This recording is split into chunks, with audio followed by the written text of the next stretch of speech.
Assalamualaikum warahmatullahi wabarakatuh. Bismillahirrahmanirrahim. Alhamdulillahi rabbil alamin.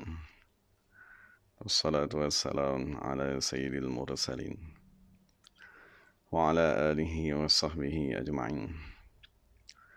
Rabbi shrah lana sudurana wa yassir lana umurana wahlul 'uqdatam min alsinatina yafqahu aqwalana. وثبت أقدامنا وتمم تقصيرنا يا ربنا رب العالمين. لا حول ولا قوة إلا بالله العلي العظيم. لا حول ولا قوة إلا بالله. لا حول ولا قوة إلا بالله العلي العظيم. أما بعد. اللهم صل وسلم وبارك على سيدنا محمد وعلى آل سيدنا محمد. أستغفر الله الذي لا إله إلا هو الرحمن الرحيم الحي القيوم الذي لا يموت وأتوب إليه. اللهم اغفر لنا. Alhamdulillah, kita bersyukur kepada Allah Subhanahu wa taala akan dapat bersama-sama dalam tazkirah ringkas sebagai penutup kepada tazkirah atau pengajian kitab hadis 40 bagi Imam Nawawi radhiyallahu anhu. Manafa'na bi'ulumihi wa ja'alana minal mukhlishina bi qiraatih. Jadi bersempena dengan 10 malam terakhir bagi bulan Ramadan, mana kita mohon agar Allah Subhanahu wa taala mengurniakan kepada kita kelebihan yang Allah Subhanahu wa taala ingin kurniakan kepada umat Islam, iaitu malam Lailatul Qadri. Daripada masa yang singkat ni, insya-Allah kita akan bincangkan beberapa hadis dan kalam ucapan-ucapan daripada ulama Islam yang berkaitan dengan malam Lailatul Qadri. Jadi kita akan bincangkan dalam berbentuk beberapa persoalan. Jadi persoalan yang pertama, mengapakah malam Lailatul Qadri tadi dimuliakan di sisi Allah Subhanahu wa taala? Dari jawapan kepada mengapakah malam Lailatul Qadar tadi amat dimuliakan, jawapan tersebut ada pada kalimat yang kedua daripada surah itu sendiri, Inna anzalnahu. Mana Allah Subhanahu wa taala memberitahu kami menurunkan Al-Quran. Jadi penurunan Al-Quran pada malam tersebut menjadikan malam tersebut amat mulia. Jadi Ibnu Abbas radhiyallahu anhuma berkata, bulan Ramadan terdapat satu malam yang amat diberkati, iaitu malam Lailatul Qadar. Malam tersebut pada bulan Ramadan, dan pada malam tersebut Allah Subhanahu wa taala menurunkan Quran daripada Lauh Mahfuz kepada langit dunia. Kemudian daripada langit dunia diturunkan kepada Nabi Muhammad sallallahu alaihi wasallam selama 23 tahun. Dari itu ialah soalan pertama. Mengapakah malam tersebut dimuliakan? Kerana malam tersebut ialah malam penurunan Al-Quran. Jadi persoalan yang kedua, apakah kelebihan yang diberikan pada malam tersebut? Itu dijawab dengan firman Allah Subhanahu wa taala, Lailatul Qadri khairun min alfi syahrin. Malam Lailatul Qadar lebih baik daripada 1000 bulan. Dari 1000 bulan tadi, sebagaimana yang dinyatakan dalam hadis, masa satu ketika Nabi SAW menceritakan kepada sahabat tentang kisah seorang Bani Israel yang berjihad, mengangkat senjata selama 1000 bulan. Maknanya 1000 bulan ialah selama 83 tahun. Jadi bayangkan dia berjihad, berperang di jalan Allah selama 80 tahun lebih. Dan apabila diceritakan kepada sahabat, kan, maka sahabat-sahabat berasa amat takjub. Dan mereka juga berasa sedih, kan, kerana mereka mungkin tak mampu. Kan, ada yang umurnya 63, kan, ada yang setengah sahabat tadi 40 lebih. Jadi macam mana mereka nak menandingi orang dahulu yang berperang saja 83 tahun. Jadi disebabkan perkara tersebut, maka Allah Subhanahu Wa Taala mengurniakan kepada umat Nabi Muhammad 1000 bulan. Jadi 1000 bulan tadi, yang pertama merujuk kepada 1000 bulan berjihad di jalan Allah Subhanahu Wa Taala. Lepas tu kedua, yang ulama nyatakan bahawa Allah Subhanahu Wa Taala mengurniakan kepada dua orang Islam, dua orang yang beragama Islam memerintah dunia, iaitu dua orang. Pertamanya Nabi Sulaiman alaihi salatu wassalam, lepas tu yang kedua ialah Zulqarnain alaihi salatu wassalam. Jadi dua orang pemerintah yang agung ni, Nabi Sulaiman alaihi salatu wassalam, dia memerintah dunia selama 500 bulan. Dan Zulqarnain memerintah dunia selama 500 bulan.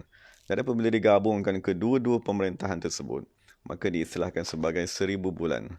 Jadi setengah ulama berkata, yang dimaksudkan dengan 1000 bulan yang dinyatakan dalam surah Al-Qadr ialah 1000 bulan pemerintahan dua manusia yang teragung, iaitu Nabi Sulaiman AS dan Zulqarnain. Jadi sekarang ni bila kita nak bincang 1000 bulan tadi tu, maknanya macam ni, kalau kita kata 1000 bulan kita sendiri, kalau kita tengok sebulan yang kita ada ni, kalau sebulan tu kita punya bulan sendiri, maknanya sebulan kita tu ialah sebulan yang lalai. Sebulan kita tu ialah sebulan yang membazir masa kan. Sebulan yang kita lalu selama-lama ni, banyak benda-benda yang tidak berfaedah yang kita lakukan. Jadi bukan bulan seperti kita ni yang dianggap lebih baik tadi.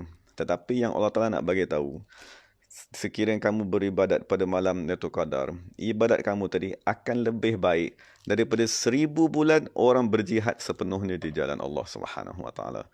Dan lebih baik daripada 1000 bulan seseorang memerintah negara. Maksudnya kita dah bincang sebelum ni, ibadat yang paling agung yang boleh dibuat oleh manusia ialah memerintah negara. Sebab itulah Nabi Muhammad SAW, dia ialah pemerintah negara Islam. Kemudian 4 orang khalifah yang agung tadi, mereka ialah pemerintah negara Islam. Maksudnya fardu kifayah yang paling agung ialah pemerintahan. Maksudnya memerintah negara Islam, membimbing manusia, mengamalkan agama, mengajar umat Islam fiqh, tauhid dan tasawuf. Dan itu ialah fardu kifayah ataupun amalan yang paling agung.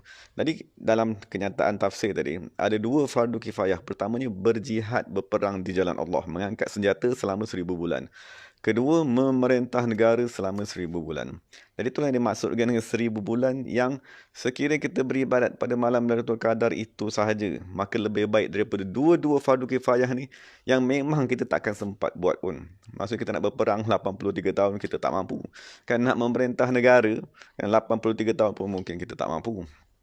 Jadi dengan semata-mata Allah Ta'ala kurniakan Lailatul Qadar tadi, maka kita akan diberikan ganjaran melebihi daripada kedua-dua fardu kifayah tersebut. Dan kurniaan kan malam Lailatul Qadar ni, dia sebenarnya yang paling banyak sekali dapat manfaat ialah orang perempuan.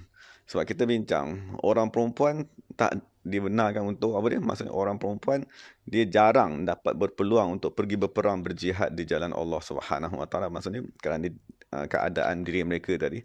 Dan yang kedua pula, pemerintahan negara ini memang orang perempuan takkan boleh buat kan, maksudnya disyaratkan dalam buku-buku fiqh, pemerintah negara dia mestilah orang lelaki.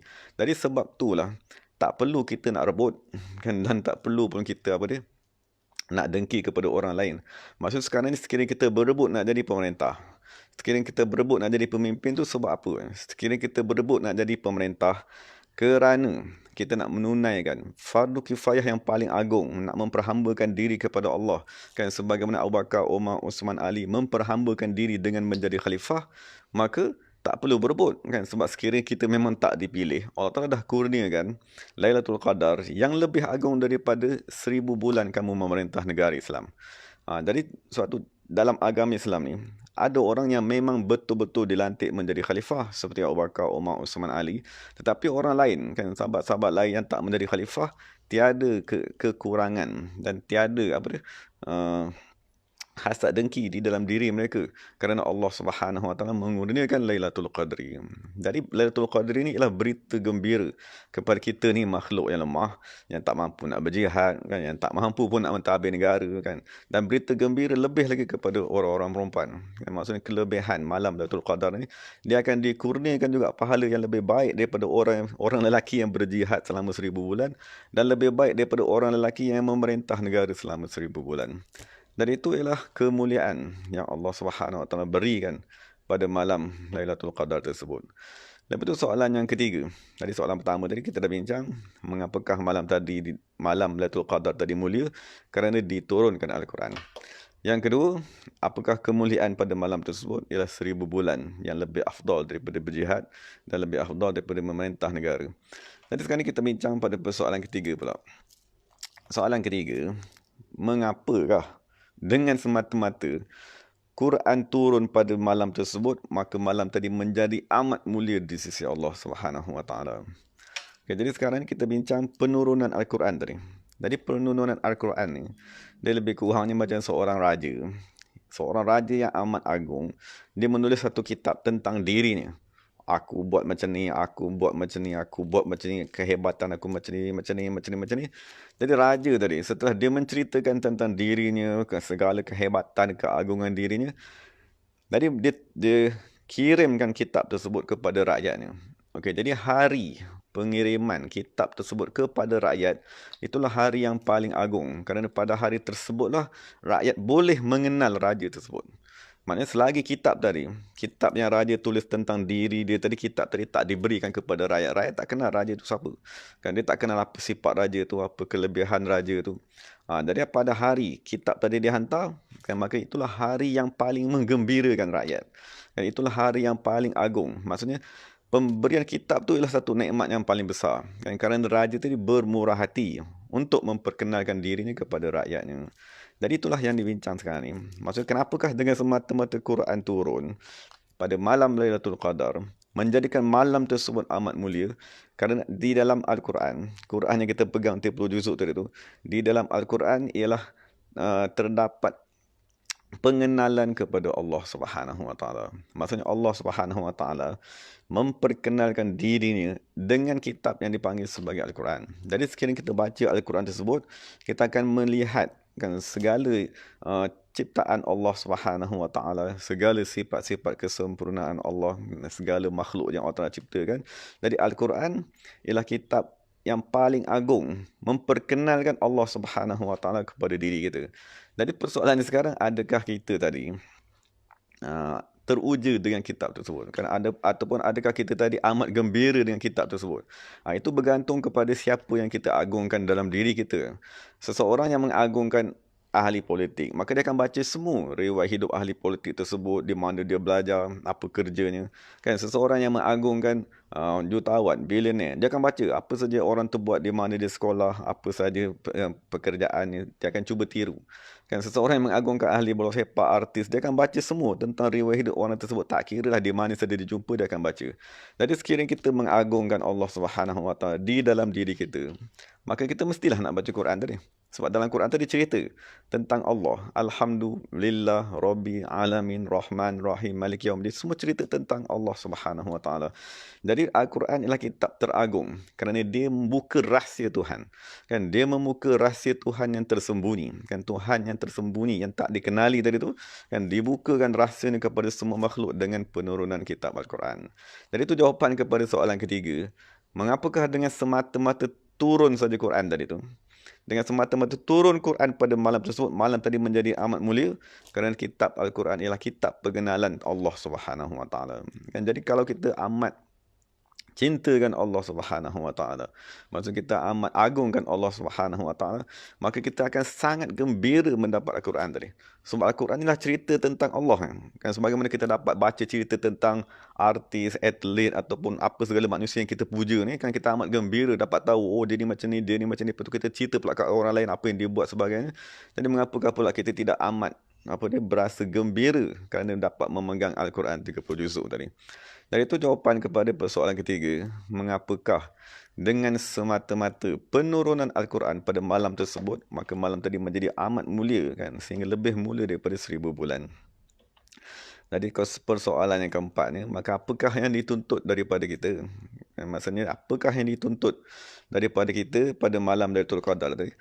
Yang dituntut daripada kita ialah mencapai tujuan Al-Quran tadi diturunkan. Kerana maksud tujuan Al-Quran diturunkan ialah untuk mengenal Allah Subhanahu Wa Taala, mengenal perbuatan Allah Subhanahu Wa Taala, mengenal nama-nama Allah Subhanahu Wa Taala, mengenal sifat Allah Subhanahu Wa Taala dan mengenal zat Allah Subhanahu Wa Taala. Jadi sekiranya kita berjaya mencapai tujuan tersebut, maka barulah kita benar-benar mendapat manfaat daripada Lailatul Qadar. Kerana malam Lailatul Qadar tadi ialah malam penurunan Al-Quran. Kitab yang nak memperkenalkan Allah kepada diri kita. Jadi setelah berpuluh-puluh tahun kita puasa, kan, berpuluh-puluh tahun kita melalui malam Lailatul Qadar tadi, jadi kita tanyalah diri kita, adakah tujuan kan diturunkan Al-Quran tadi telah tercapai pada diri kita? Maka sekiranya telah tercapai, maka kita kena bersyukur kepada Allah Subhanahu Wa Taala, kerana itulah nikmat yang amat agung. Sebab sebagaimana kita bincang ni, Al-Qadar yang kita namakan sebagai malam Al-Qadar. Qadar bermaksud at-taqdir dan at-taqdir bermaksud perincian ilmu. Maksud sebagaimana kita kata, saya ada satu pengetahuan atau kita saya nak membina satu rumah. Okey, rumah ialah satu ilmu secara umum, secara ijmali, secara tidak terperinci. Tetapi apabila kita nak mereka rumah tersebut, maka kita kena perincikan berapa bilik, kan, berapa tinggi, kan, berapa luas, berapa lebar. Jadi itulah mana Al-Qadar. Al-Qadar dia merujuk kepada perincian Allah Subhanahu Wa Taala dalam menzahirkan ilmunya. Jadi penzahiran ilmu Allah Subhanahu Wa Taala itulah yang akan menzahirkan diri Allah Subhanahu Wa Taala. Ilmu Allah yang maha luas, kan, ciptaan Allah yang maha agung, kesemua itu akan menunjukkan kepada keagungan Allah Subhanahu Wa Taala. Maka sebab itu dinamakan malam Lailatul Qadar, malam pentakdiran ataupun malam perincian ilmu Allah Subhanahu Wa Taala. Maka Allah tadi dengan limpah kurnianya memperincikan ilmunya agar kita dapat tahu, oh ini namanya pokok, kan, ini namanya kenderaan, kan, ini namanya tanah, dan kita boleh gunakan dan kita boleh ambil nikmat daripada perkara tersebut. Dan dengan perkara tadi tu kita dapat mengenal Allah Subhanahu Wa Taala. Jadi dinamakan malam tersebut ialah Al-Qadar. Jadi Al-Qadar bermakna Al-Ilmul Mufassal, mana ilmu Allah Subhanahu Wa Taala yang terperinci, yang dizahirkan di alam semesta. Maka sememangnya lah ilmu yang paling agung. Sebab Nabi SAW sentiasa berdoa, wa qur rabbi zidni ilman, wahai Allah Subhanahu Wa Taala, tambahkanlah kepada aku tadi ilmu. Okay, jadi kita dah bincang dah mengapakah malam tersebut amat mulia. Kerana dengan sebab malam Lailatul Qadar tadi lah, kita boleh memegang, kan, 30 juzuk Al-Quran sekarang ni. Dan apabila kita dah pegang 30 juzuk Al-Quran, maka apakah tujuan pegang Quran tadi? Tujuannya tak ada lain melainkan ma'rifatullah, mengenal Allah Subhanahu Wa Taala. Dan ma'rifatullah itulah yang disebut pada kalimat pertama sekali daripada surah Al-Qadar. Inna anzalnahu.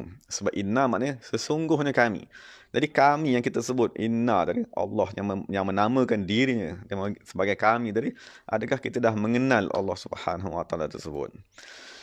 Jadi persoalan yang kelima yang kita nak bincangkan ialah bagaimanakah cara untuk mendapatkan makrifah tadi? Bagaimana cara untuk kita tadi mengenal Allah Subhanahu Wa Taala? Maka tak ada cara melainkan dengan beriktikaf.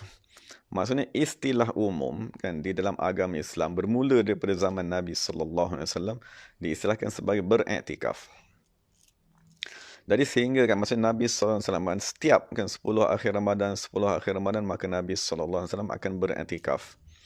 Dan sehingga, kan, Ibnu Syihab, kan, dia berkata, ajaban lil muslimin, aku berasa amat heran kepada orang Islam, tarakul i'tikaf, kan, mereka meninggalkan i'tikaf. Maksudnya pada akhir 10 akhir Ramadan tadi, wan Nabi sallallahu alaihi wasallam yatrukhu munzu dakhala al-Madinah hatta qabadahu Allah. Nabi sallallahu alaihi wasallam tidak pernah meninggalkan i'tikaf tersebut. I'tikaf di akhir Ramadan, kan, semenjak Nabi tadi berhijrah ke Madinah sehinggalah Nabi sallallahu alaihi wasallam berpindah kepada Allah Subhanahu wa taala, diwafatkan. Jadi ibadat yang paling penting untuk kita usahakan ialah beriktikaf. Cuma beriktikaf itu dia ialah istilah umum, kan, tapi yang sebenar yang dimaksudkan ialah seseorang tadi bersuluk. Maknanya seseorang tadi menerima kan sesuatu amalan kan daripada gurunya dan dia mengamalkan amalan tersebut secara khusus agar tadi dikurniakan dengan ma'rifah. Dan dalam hadis yang lain daripada Sayyidina Aisyah, dia kata kan Nabi sallallahu alaihi wasallam ya'takifu fil ashril awakhir min Ramadan fakuntu adribu lahu khibaan. Jadi ini satu perkara yang diamalkan di negara kita, yang diamalkan oleh ulama-ulama di Nusantara ni satu masa dahulu. Apakah yang mereka buat? Mereka tadi memasang kelambu.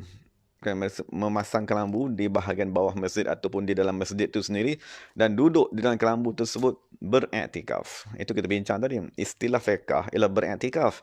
Tetapi istilah di dalam ulama-ulama tasawuf, mereka istilahkannya sebagai bersuluk, duduk di dalam kelambu tadi. Jadi duduk di dalam kelambu, itulah perbuatan Nabi SAW. Maknanya Sayyidina Aisyah berkata, sesungguhnya Nabi SAW beriktikaf pada 10 akhir Ramadan daripada bulan Ramadan tadi. Tadi Aisyah kata apa? Fakuntu adribu lahu khibaan. Aku yang tolong pasangkan kemah untuk Nabi SAW. Maksudnya dan itu dipanggil istilahnya sebagai kemah lah. Tapi yang kita maksudkan yang sekarang ni yang digunakan ialah meletakkan kelambu. Maksudnya satu tempat tertutup. Di dalam masjid ni kita bincang. Kan maksudnya Aisyah dia memasangkan kemah Nabi Muhammad SAW yang khusus tadi tu di dalam masjid. Kemudian isteri-isteri Nabi ni dia kata, wahai Rasulullah, aku nak minta izin kan nak pasang kemah juga dalam masjid. Maka Aisyah pun pasang kemah. Kan lepas tu besok Hafsah pula minta pasang kemah. Lepas tu bila isteri-isteri lain tengok kan dah ramai sangat ni pasang kemah perempuan-perempuan di dalam masjid, maka Nabi kata larang, tak apa dah, tak usah pasang lagi dah. Maksudnya Nabi tak izinkan dia orang duduk dalam masjid memasang kemah tersebut. Kerana dia khawatiri terlampau ramai sangat hendak akan menyebabkan masjid menjadi sempit. Jadi bersuluk ataupun beriktikaf dengan memasang satu kemah khusus di dalam masjid, itu adalah perbuatan yang dibenarkan di dalam agama Islam. Itu adalah perbuatan Nabi Muhammad SAW. Cuma sebab apa nak kena ada kemah tadi tu kan? Ataupun nak kena ada kelambu seseorang tadi duduk di dalamnya, supaya apabila kita duduk dalam tu kita tak melihat kan orang yang lalu lalang, ataupun kita tak tengok orang sebelah kita tadi tidur ke berzikir ke kan. Jadi supaya dan kita tak terganggu dengan suasana sekeliling tadi, dan meletakkan kemah kan ataupun duduk di dalam kelambu tu, itulah suasana yang Nabi SAW berada semasa berada di dalam Gua Hira kan. Maksudnya kita berada dalam satu kawasan tertutup. Jadi sememangnya Aisyah dia kata aku sendiri yang memasang kelambu, memasang kemah tersebut di dalam masjid untuk Nabi Muhammad SAW. Dan maka imam-imam, Imam Ibn Hajar Asqalani dia berkata wa fihi jawazu darbil akhbiyati fil masjid. Kan dia kata dalam daripada perbuatan Nabi tadi terdapat satu hukum bahawa harus kan memasang kemah-kemah di dalam masjid untuk seseorang tadi beriktikaf bersuluk di dalam kemah tersebut. Cuma hari ini kita gunakan kelambu. Jadi itu ibadat yang paling penting sekali kan. Maksudnya ialah kita tadi beriktikaf kan pada malam pada 10 akhir Ramadan kan. Moga-moga Allah Taala mengurniakan kepada kita Lailatul Qadar. Cuma sekiranya kita tadi tak mampu beriktikaf, maka Sa'id ibn Musayyab radhiyallahu anhu dia berkata, man syahidal maghrib wal isya, kan siapa yang sempat untuk sembahyang maghrib dan sembahyang isyak fi jama'atin pada secara berjemaah, faqad akhadha hadzahu min lailatul qadri, maka sesungguhnya dia telah mendapat habuannya daripada malam Lailatul Qadar tersebut. So malam Lailatul Qadar dia mula daripada maghrib kan sampai kepada subuh. Jadi sekiranya maghrib kan kita dah sembahyang berjemaah, isyak kita dah sembahyang berjemaah, tambah lagi dengan tarawih ataupun seumpamanya, maka seseorang tidak akan dikurniakan dengan kelebihan malam Lailatul Qadar tersebut. Tapi yang paling penting sekali ialah niat tadi. Kan maksud Nabi SAW bersabda, taharrau lailatul qadri. Maksud Nabi kata hendaklah kamu tadi mencari kan malam Lailatul Qadar. Maknanya sebagaimana kita tadi, sebab dalam Quran dia cuma bagi tahu malam Lailatul Qadar lebih baik daripada 1000 bulan. Dia tak suruh cari kan, dia cuma kata malam Lailatul Qadar lebih baik daripada 1000 bulan. Dan apabila Quran memberitahu malam tersebut berfadilat, maka Nabi yang tolong syarahkan, Nabi syarah kepada kita, apabila Allah dah bagi tahu malam tadi berfadilat, maka kamu carilah malam tersebut. Jadi itulah gaya bahasa Al-Quran yang susah kita nak faham. Setengah-setengah benda Al-Quran dia tak arahkan, dia cuma cerita fadilat. Dia ceritakan kelebihan sesuatu perkara, tetapi menceritakan tentang kelebihan sesuatu perkara tersebut bermakna arahan secara tersirat. Kan maksudnya arahannya kita carilah. Kan arahan carilah malam Lailatul Qadar tersebut. Jadi untuk mencari malam Lailatul Qadar tadi Nabi arahkan taharrau Lailatul Qadri. Carilah malam Lailatul Qadar tersebut. Dan apabila Nabi tadi dah mengarahkan, maka kita kena meletakkan niat. Maksudnya, niat yang pertama sekali, daku beriktikaf, ialah agar taku tadi mencari Lailatul Qadar tersebut, kerana ia ialah arahan Nabi Muhammad SAW. Jadi kita ada maklumat yang jelas, kan? Kita ada tujuan yang jelas. Mengapakah kita beriktikaf pada 10 malam terakhir? Kerana Nabi mengarahkan daku untuk mencari malam Lailatul Qadar. Cuma mengapakah nak cari sangat malam Lailatul Qadar tadi? Supaya kita dikurniakan dengan ma'rifatullah subhanahu wa ta'ala, pengenalan kepada Allah subhanahu wa ta'ala. Dan apakah antara ibadat yang nak dibuat kan semasa kita tadi beriktikaf? Maka Sayyidatina Aisyah radhiyallahu anha dia berkata, "Daku berkata, wahai Rasulullah, sekiranya daku tadi bertemu dengan malam Lailatul Qadar, maka apakah yang nak daku cakapkan?" Maka Nabi SAW berkata, "Katakanlah wahai Aisyah, Allahumma innaka afuun karim, tuhibbul afwa fa'fu anni. Allahumma innaka afuun, tuhibbul afwa fa'fu anni." Wahai Allah Ta'ala, kamu maha pengampun, kamu amat mencintai pengampunan dan memaafkan makhluk. Fa'fu anni, maka engkau ampunkanlah dosaku. Tadi itu amalan yang kita boleh buat. Maksudnya amalan yang lain tu kita maklum, kita berzikirlah sebanyak-banyaknya. Bacalah Quran, kan, bertahlil seumpamanya, berselawat kepada Nabi. Cuma banyakkan berdoa, meminta ampun daripada Allah Subhanahu Wa Taala. Dan dalam masa yang sama, disunatkan juga, maksudnya lelaki tadi, suami mengejutkan ahli keluarganya. Maka Nabi SAW, sebagaimana hadis daripada Zainab binti Salamah, dia kata, tidaklah Nabi SAW pada 10 akhir Ramadan membiarkan salah seorang daripada ahli keluarganya yang mampu untuk bangun, melainkan Nabi akan mengejutkan mereka. Dan itu tanggungjawablah kepada suami, maksud kepada bapa, kan, bapa mengejutkan anak-anaknya dan mengajak ahli keluarganya ke semua beribadat pada malam tersebut. Moga-moga ke semua dikurniakan dengan kurniaan pada malam Lailatul Qadar. Maknanya macam ni. Maksudnya kalau kita tadi berzikir sehari biasa, kan, dengan zikir pada hari-hari yang biasa tu, kurniaan ni amat sedikit. Dan apabila kurniaan tadi sedikit, maka nak mengenal Allah Subhanahu Wa Taala memerlukan masa yang panjang. Tetapi sekiranya kita berzikir pada malam Lailatul Qadar dengan dengan lempah kurnia Allah menggandakannya sehingga 83 tahun ibadat tadi, maka cepat kita dapat mengenal Allah Subhanahu Wa Taala. Dan apabila kita tahu mengenal Allah tadi ialah satu nikmat yang agung, maka kita nak juga nikmat tadi dapat kepada anak kita, dapat kepada isteri dan semua orang yang berada bersama-sama dengan kita. Jadi persoalan terakhir ni ialah bilakah malam Lailatul Qadar? Dari Imam Al-Bujairimi, kan, meriwayatkan daripada Imam Barmawi dan Qalyubi, mereka berkata, sesungguhnya Imam Ghazali radhiyallahu anhu berkata, sekiranya awal bulan Ramadan pada hari Ahad ataupun Rabu, kan, maka Lailatul Qadar pada malam 29. Dan sekiranya awal Ramadan pada hari Isnin, maka malam Lailatul Qadar ialah pada malam 21. Dan sekiranya awal Ramadan tersebut ialah pada hari Selasa dan hari Jumaat. Dan itu ialah hari kita sekarang lah. Maksudnya Allah Ta'ala takdirkan Ramadan kita pada kali ini, kan, bermula dengan hari Jumaat. Maka Imam Ghazali berkata, Fahya Lailatul Sab'in wa Ashrin. Maka dia ialah pada malam 27 Ramadan. Ataupun sekiranya malam awal Ramadan tadi ialah pada hari Khamis, maka Lailatul Qadar tadi ialah pada malam 25. Dan sekiranya bermula Ramadan pada hari Sabtu, maka Ramadan tadi ialah pada malam 23.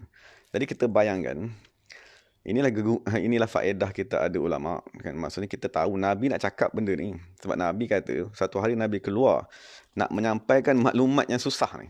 Sebab maklumat ni dia merujuk kepada awal Ramadan, beberapa dan merujuk kepada hari di awal Ramadan, dan merujuk kepada hari berlakunya Lailatul Qadar. Jadi disebabkan semasa Nabi keluar tadi ada orang bertelingkah, ada orang bergaduh, menyebabkan terganggu fikiran Nabi. Maksudnya Nabi dah terima maklumat ni, jadi Nabi dah simpan maklumat tersebut, kemudian Nabi nak sampaikan kepada sahabat-sahabatnya, tapi disebabkan ada gangguan tadi, maka Nabi kata, aku dah terlupa ni sebab ada gangguan yang berlaku di hadapan aku ni, maka kamu carilah pada malam-malam ganjil di 10 akhir. Jadi Nabi sebenarnya nak bagi tahu kepada kita tentang bilakah berlakunya malam Lailatul Qadar. Tapi disebabkan masalah yang berlaku, maka maklumat tersebut tak berjaya disampaikan oleh Nabi SAW kepada kita. Dan Allah Subhanahu Wa Taala mengutuskan imam-imam yang agung, seperti Imam Ghazali radhiyallahu anhu. Mereka yang tolong kaji. Kan, mereka tadi ialah manusia-manusia yang sememangnya lah tiap-tiap tahun tadi, kan, dikurniakan dengan malam Lailatul Qadar, dan mereka bukan uh, ambil malam Lailatul Qadar tadi untuk diri mereka saja, kan, bahkan mereka susun satu kaedah yang ingin disampaikan oleh Rasulullah SAW kepada kita, maka dia susunkan kaedah tersebut, kamu pakailah sehingga hari kiamat. Jadi salah seorang syekh yang berkata, salah seorang syekh, iaitu Syekh Tajul Arifin Abdul Hasan Muhammad bin Hasan Abdul Rahman Al-Bakri As-Siddiqi, yang meninggal dunia pada tahun 952 Hijrah, dia berkata, semenjak aku balik, mana semenjak Allah Ta'ala bukakan kepadaku malam Lailatul Qadar, aku tak pernah tertinggal sekalipun malam Lailatul Qadar berpandukan kepada panduan yang ditinggalkan oleh Imam Ghazali radhiyallahu ta'ala anhu. Jadi sememangnya lah Nabi SAW nak bagi tahu kepada kita tentang malam Lailatul Qadar tersebut. Kan? Dan cuma Nabi nak supaya kita tadi tidak meninggalkan ulama-ulama Nabi Muhammad SAW. Kan sekiranya Nabi dah bagi tahu semua, kan nanti kita tadi rasa ulama-ulama tadi tak perlu. Dan itulah kesombongan yang akan menimpa umat Islam apabila meninggalkan ulama-ulama. Jadi moga-moga dengan panduan yang diberikan oleh Imam Ghazali tadi, maka kita tadi bersedialah, kan, daripada awal Ramadan, kan, daripada awal 10 akhir tadi sebelum sampai ni malam yang ke-27, maka kita banyakkanlah istighfar, kan, banyakkanlah bertahlil, sebab malam 27 tadi, kan, moga-moga Allah Taala izinkan kita untuk bertemu dengan malam tersebut, dan Allah Taala izinkan kita tadi untuk dikurniakan dengan fadilat yang Allah Taala nak berikan kepada kita juga, kan. Cuma kita kena bersihkan diri, kan, kita kena bersedia minta ampun, kan, supaya Allah Taala pilih kita untuk dikurniakan dengan kurniaan pada malam Lailatul Qadar yang amat agung tersebut. Dan kurniaan yang kita minta ialah supaya Allah Taala ampunkan kita. Apabila Allah Taala ampunkan kita, hati kita dah diri bersih, baru kita ada harapan untuk mengenal Allah Subhanahu Wa Taala, yang menjadi tujuan kepada penurunan Al-Quranul Karim pada malam Lailatul Qadar. Jadi moga-moga Allah Subhanahu Wa Taala memberi kemanfaatan dan keberkatan kepada kita semua dari segala yang baik itu daripada Allah Subhanahu Wa Taala, yang segala salah silap itu daripada diri saya sendiri. Jadi terima kasih kepada semua sahabat-sahabat lah yang bersama-sama mendengar tazkirah ringkas ni. Moga-moga Allah Subhanahu Wa Taala memberi kekuatan kepada kita dan memberi keselamatan dan memberikan kita beribadat kepada 10 malam akhir Ramadan ni. Dan akhir sekali saya minta maaf lah atas segala salah silap, mungkin ada bahasa terkasar dari segala yang baik itu daripada Allah Ta'ala, segala salah silap itu daripada diri saya sendiri. Wa aqulu qawli hadza wa astaghfirullahal azim li wa lakum wa lisairil muslimin wal muslimat. Assalamualaikum warahmatullahi wabarakatuh. Jadi insyaAllah sekiranya Allah Ta'ala izinkan kita bertemu semula lah selepas raya. Wallahu ta'ala alam. Bismillahirrahmanirrahim. Alhamdulillahi Rabbil Alamin. Wassalatu wassalamu ala sayyidil mursalin wa ala alihi wa sahbihi ajma'in. Rabbana zalamna anfusana wa illam taghfir lana wa tarhamna lanakunanna minal khasirin. Rabbana hab lana min azwajina wa dhurriyyatina qurrata a'yun waj'alna lil muttaqina imama. Rabbana atina fid dunya hasanah wa fil akhirati hasanah wa qina adzabannar. Subhana rabbika rabbil izzati amma yasifun wa salamun ala mursalin walhamdulillahi rabbil alamin. Qabbalallah minna minkum. Jadi terima kasih kepada sahabat-sahabat semua. Assalamualaikum warahmatullahi wabarakatuh.